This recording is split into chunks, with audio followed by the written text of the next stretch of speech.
What's going on, everybody? Today we're going to be reviewing this Tab S3. This is made by Samsung. It is part of their Galaxy line. And I just want to give you a real world review. A lot of tech reviewers feel like they get sponsored or inclined to lean one way or another as far as whether or not they like the device. And they only use it for like a week, and that's pretty much it.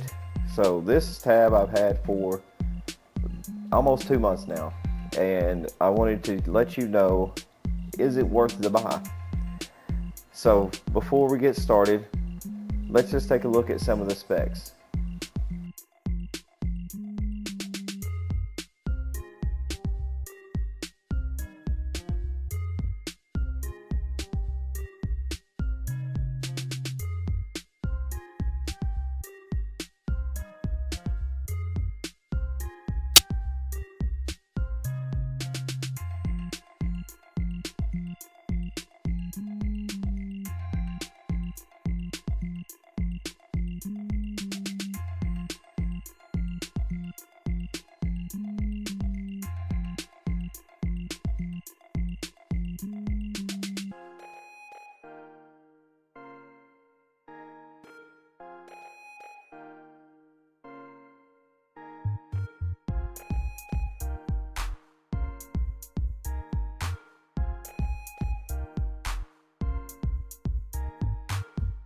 Alright, specs don't really mean a whole lot on paper.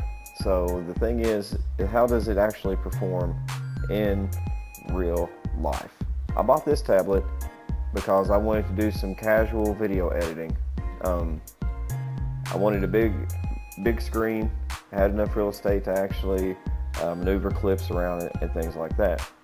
I wanted to be able to sit on the couch or take it with me when I go out, just to be able to do video editing for this YouTube channel I'm trying to get started. Now, how does that actually translate? Well, let's have a look. So some of the things that I find nice about this tablet, the speakers are louder than what I expected them to be. And that's nice because almost every tablet I've owned, I've been disappointed with the speakers. But this is actually okay. And it's supposed to have Dolby Atmos audio. I'm not really sure how that applies to a mobile device, but I have no complaints with the quality. For a Samsung tab, it's not very laggy.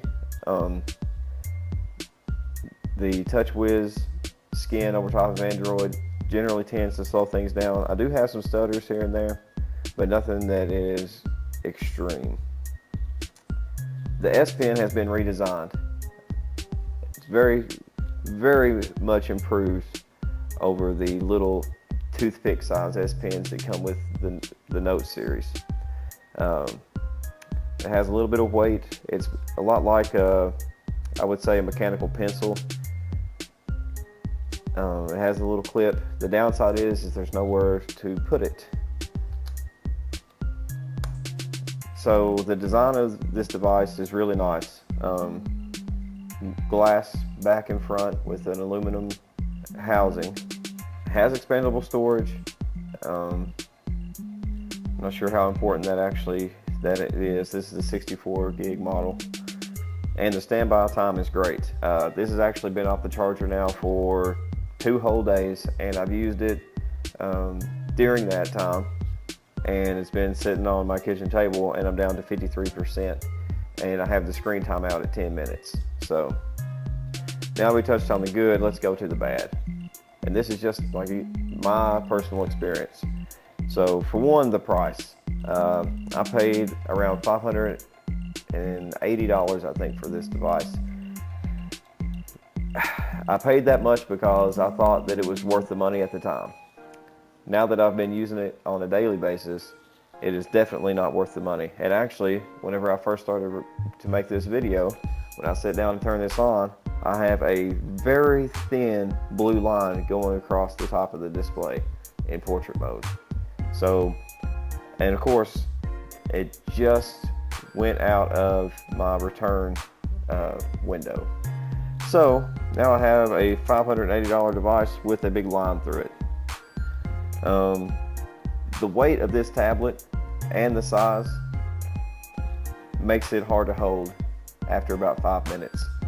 I did want the bigger display, but if you plan on holding this device for an extended period of time, you can forget about it. It's very uncomfortable. If you're laying down, it is falling down onto your face, and if you're sitting up and you hold it like this, the way that I do, prop it up on my pinky, it actually puts a lot of strain on your joints, and it's uncomfortable. It has front and rear cameras. This is a tablet. I don't think anybody is expected to use this for a vlog device or photography in general. Probably meant for more along the lines of hangouts, and it would be okay for that. But anything other than that, and in a very well lit room, you can forget about it. Kind of standard on tablets. I would say that the iPad has better front and rear cameras compared to this. Even though I said the TouchWiz skin doesn't make it laggy, it's still TouchWiz, and I'm just not a fan of Samsung's UI. Another downside of this that I didn't really consider before I bought, this will probably never get another Android version update. This is running Oreo, and it'll probably always run Oreo until I decide to get rid of it and get something else. And like I mentioned before, there is no place for the S Pen. I was going to put this in the case regardless because I assume that it is pretty fragile. And the case that I have was designed with a S Pen holder, which is nice because you do not want to lose this pen. It's not as expensive to replace as Apple's, but it's not something that you want to have to pay for just because there's nowhere to put it. It's not magnetic like the Surface Books, and on the plus side, you don't have to charge it like the Apple Pencil. So in conclusion, I purchased this tablet to do casual video editing, like I said. And before making this purchase, I was torn between the Tab S3 and an iPad. And I went with Android because I'm kind of tied to the Android ecosystem. Everything I do is on my Google account. I don't have an iTunes account. I don't do anything with Apple. So it just made sense to get Android. And don't get me wrong, this is a great device. But I feel an iPad would have actually worked better for my needs. There are no good video editing apps on Android. Nothing like iMovie. The mobile version of iMovie is kind of slim as far as capabilities go, but it's a lot more clean than any Android app, and I really wish I would have went with that. The S Pen is a nice feature, and it's improved. I use it to do some of the video editing tasks, making PNG files, things like that. But a digital pencil on the iPad or Android, it's just not something that I think anybody really needs. The palm projection is there, but it's still not where it needs to be. And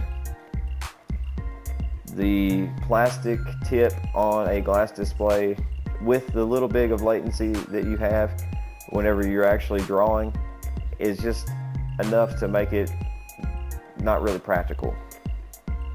So all in all, I do have some buyer's remorse for this tablet, especially for the price. If I could have gotten another Android tab with a similar display, I would have been a lot more happy.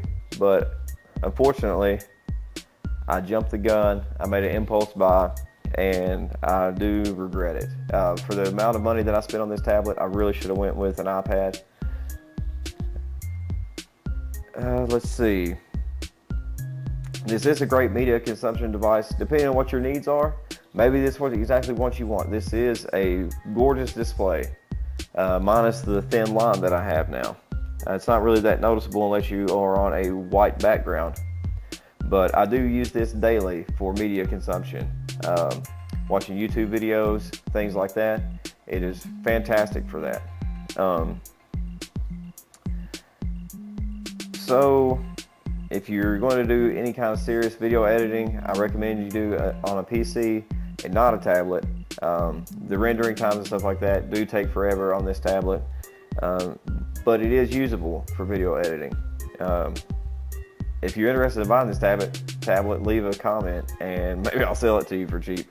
I don't know. I really regret it.